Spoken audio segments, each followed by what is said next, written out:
My next mooring at Paddington was distinctly non-ideal.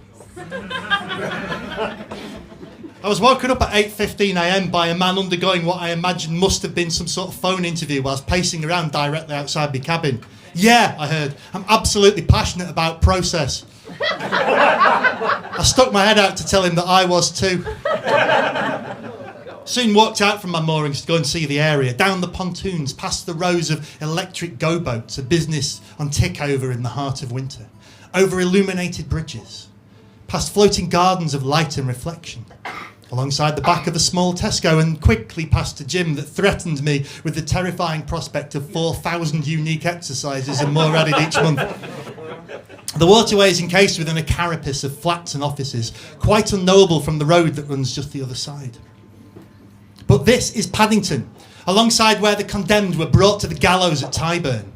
Paddington, where the human filth brought by the Nightsoil boy was accumulated with other refuse into heaps so vast they towered over the surrounding buildings. This is where London purged itself of its many unwanted impurities. Paddington for easy access to the canal and further dispersal.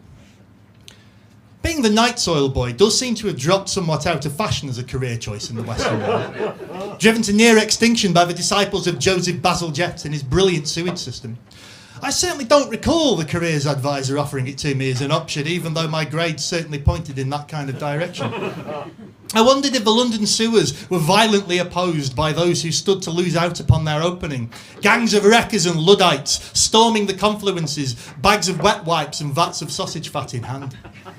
Modernisation always has its winners and losers, and it is a political choice whether or not to intervene to support those who lose out. But as a musician, you find your inspiration where you can. This is a tune called Nightsoil. 1, 2...